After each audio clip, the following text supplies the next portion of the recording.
Okay. Hi, Eric. How are you?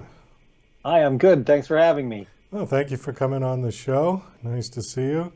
Looks like we're going to be talking about sports today, which is a little bit out of my league. I'm not a huge sports follower. I understand the game, but I'm not one of those guys that can tell you all the statistics from players from 1965. And, I'm Yeah, just I'm probably better on the guys from 1965 than the guys playing now, but we'll manage. okay. I did get a kick out of something on your bio here, and I'm just going to read this.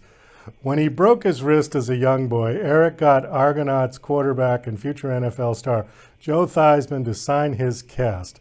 Now, did you return the favor when Joe broke his leg very famously? Well, this is the very interesting thing is that generally when I set that up and people hear, when I met Joe Theismann when he'd broken his ankle, which is true, except that they then, of course, think of the Washington Redskins, New York Giants, Monday Night Football, gruesomest injury in the world, broken ankle. But Theismann, before he went to the NFL, came out of Notre Dame and was recruited and signed and sort of stolen away from the NFL by the Toronto Argonauts. I'm a Canadian. I'm from Toronto. I grew up in Toronto. Theismann came to the Argos in 1971 and led them to the Grey Cup. This is my first year really following football. Went to my first game that year. Became a huge fan of Joe Theismann. He had a book in the Toronto area on quarterbacking that I bought and read like it was my Bible. I would take my brother out and we would run the plays he diagrammed in the book. But the 72 season, unless it was 73, it's been a long time ago. Um, Theismann broke his ankle early in the Argos season. It was not the career ending, shattering break that everybody knows when they think of Joe Theismann, but it did kind of kill the Argos season and ended much of his year. And I broke my wrist that same summer. And my dad and I were at the football game, and we went down to the sidelines where the Argos were coming out of the tunnel to go up onto the field. And my dad says to Theismann as he's coming out, like, "Hey Joe, would you sign my son's cast?" I was a little too shy. And he hobbles over, he's on crutches, he smiles at me, so he wasn't, serious, but you can tell it's the early 1970s because he says to me something like, "Hey kid, signing cast ain't exactly my bag," but he signed the cast, and he did not ask me to sign his, though I would have. Did you ever think you jinxed him by him signing your cast? Well, he got another 12 or 14 years and a Super Bowl. I think he did okay. It's funny, like I wrote that in a book. I did a book several years ago, a collection of sports quotes in a bunch of different sports, and one of them was football. And I wrote that story in the intro to the football book, and I kind of hoped I might hear from him somewhere along the line. And I've told this story in several of the interviews I've done promoting this book. It's a numbers game, football today, and I wonder if he'll hear about it. I'd love to hear from him. It would be the coolest thing. I'm sure he doesn't remember, but boy, to an 8-year-old kid, it made a big impression. What is he doing these days? Do you know? I don't know. I mean, he was doing play by play. I don't think he is anymore. I kind of, I guess I've lost track of Joe. He was my first sports hero, though. More than like growing up in Toronto, the Leafs were the big team. The Argos were a huge team too in those days too, but the Argos and the Leafs were the big thing. But Joe Theismann was my first sports hero. Well, he's got to be what, 70 something by now? Yeah, I would think so. Maybe even a little bit older. I mean, I'm going to be 60. Well, still got I'm 59 this fall. So yeah, I got to think he's at least 70. Though I don't honestly know. He Uh, seemed like a grown up when I was 8. So it's always hard to tell. You lose track. well, when you're 8, a 14-year-old seems like a grown up. So, Yeah, no, it's true enough. let me ask you something about Canadian football versus American football. What is the difference, basically? Well, it's interesting that I actually know a lot more about sort of where the differences come from, having done this book. They were happy to have some Canadian stories because it is a National Geographic book, but they sell them in Canada. And I think I'm not even sure they were aware they'd stumbled onto a Canadian author, but it was easy for me to tell some Canadian stories. But the big difference, I think that anybody who knows anything about the two and they only might know one thing is that the Canadian field is a lot bigger. There's a 55-yard line is midfield, not 50. So the field is 110 yards long. And it's almost twice as wide as an NFL field. So it's a much bigger, Oh, more open wow. game. There's 12 players on the larger field as opposed to 11.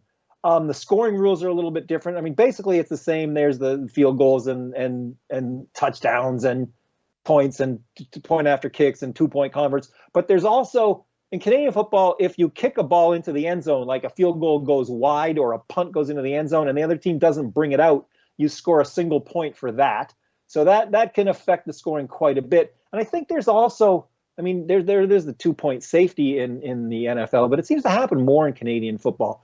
The Canadian football game was always, because the field was bigger, was wider and more exciting, really, than NFL football. But in recent years, I think there's been so many, like there's NFL style leagues in Europe now. I think there's a lot more players who aren't quite good enough for the NFL who can go to places that aren't coming to Canada and learning a different game. And so I think the caliber of the CFL has fallen off in recent years, and it struggles in Canada. I mean, there are tons and tons of NFL football fans in Canada. The other difference, of course, is that where it's 4 downs to make 10 in American football, there's only 3 downs to make 10 in Canadian football. So there's a lot more kicking. Hence, I think the reason why you can still score points on a punt, because you're kicking the ball a lot more in Canadian football. But the thing that I found out when I was doing the research is that Canadian football, I mean, the 12 players, the 3 downs, the 110-yard field, is a lot closer to what football started off as when it started sort of merging away from rugby. I mean, the first game that's kind of acknowledged as the grandfather of Canadian and American football was a series of games in 1870. God, I should know this off the top of my head. It's either 1872 or 1873, where McGill University in Montreal went down to Harvard to play a football match.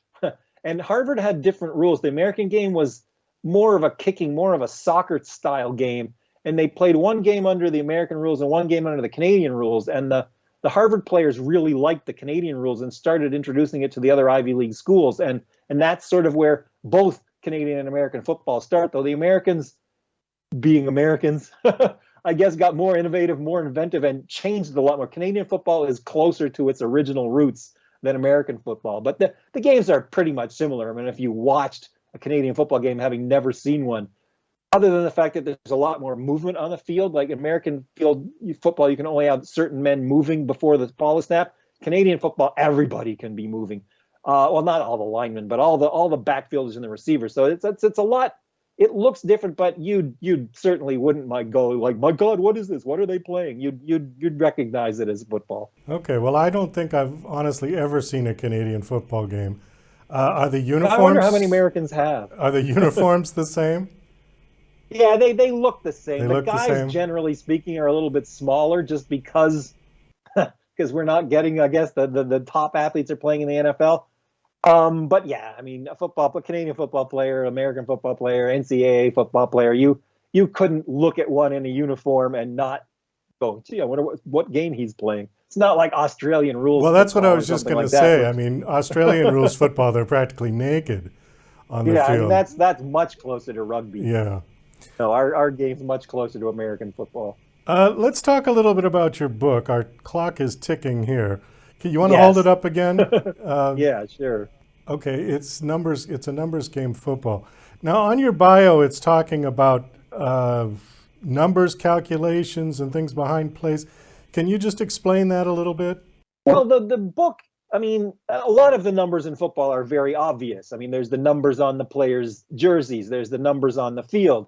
There's just, it's 1st and 10. You gain 6 yards. You still need 4 yards for a first down. So a lot of the book is as simple as that, in explaining some of the concepts and how the idea of downs and getting 10 yards was sort of introduced into football. But there's also more of the sort of science behind it, the way, launching a ball at a different angle and with different force will cause it to go further or less far, kicking it as well.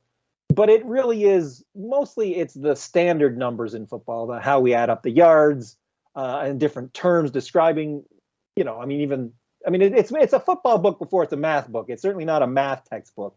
The idea is to be engaging for kids and to sort of sneak numbers into something where they're not really expecting to be learning something, having so much fun with the other stuff, they don't realize they're learning.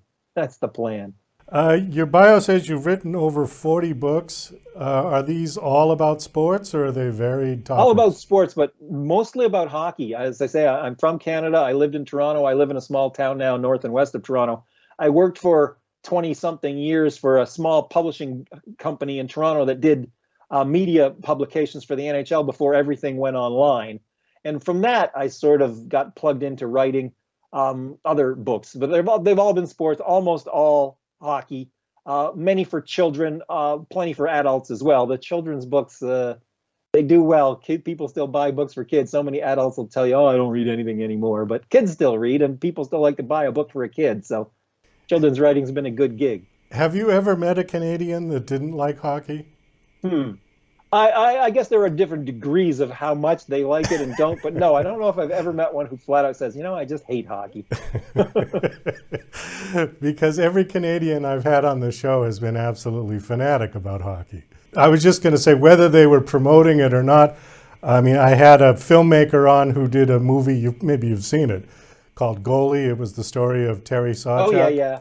Yep. Okay, I had that filmmaker on, and then other people who have written books about hockey. Well, I do think it's kind of how Canadians identify themselves. And even though, there are great parts of the United States, particularly in the North and in the East, that are hockey, I mean, I think Canadians identify themselves as hockey people, and it's our game. And so that if you're a Canadian in the States, you sort of become a hyper hockey fan because that's how you still, maintain your Canadian identity. I do think that's a big part of it. Well, I think maybe it's climate too, because most of Canada is cold. Yes, oh, it certainly is. I mean, that's why. Yeah, I mean, that's how it became our game. I mean, it's a way to get through a long, cold winter by finding something fun to do. Yeah, hockey is not all that big in Florida. No, though, I mean, there's teams in Miami. Tampa won the Stanley Cup 2 of the last 3 years. True. And almost it's true. 3 this year. It's kind of getting there. Yeah. Yeah. Yep.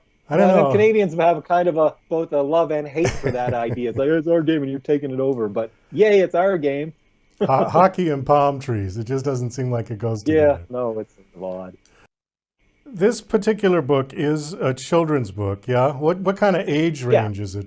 It's sort of middle grades. I sort of kind of think 12 and a couple years on either side. It's part of a series. National Geographic Kids they have tons and tons of books, right? And they're all beautifully done and well illustrated and colorful and nicely put together. This is a newer series, this numbers game. They had a basketball one to begin with. They've done a baseball and a soccer one. They were a little slow to get to football, which is a little surprising for football being such a, football is the American game, I guess. But it is part of a series, so there were formats already somewhat established. But because it's a different game, and because I like history, I'm not a math or science guy. I'm a writer. I'm a hockey or a history and a geography more than I'm science and math. So I like the stories of, where the game came from and how it moved to the different places it gets. I mean, it's interesting how, like so much of North American history, things sort of start in the East and move their way across the country.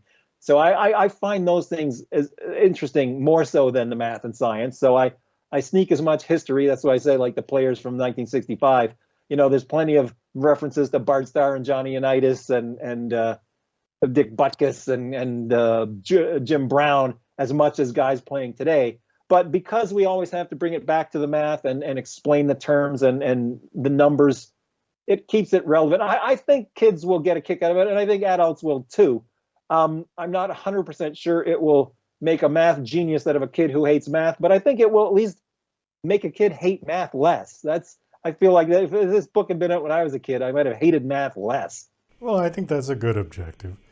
Because math needs something. I was never a good math student, so anything to stimulate math to make it more interesting, I think, is a positive thing. Eric, we got to wind this down. We are out of time. Thanks so much for coming on the show. Do you have a website you want to give out? I do, yeah. My website it's just my name, ericzweig.com. So that's ERICZWEIG.com. You'll see lists of my books, stories I publish. They are mostly hockey history, but they are a lot of sports history, football and basketball and baseball, but a lot of hockey. If you're an American hockey fan, it's a decent place to go. And as I say, like I like to think that I can spin a pretty good story. You might not think you're a hockey fan, but if you like history at all or just appreciate a quirky story, I think you'll find something you'll like. Okay, great. Well, thanks again for coming on the show, and best of luck. Thank you for the invitation. Thanks very much.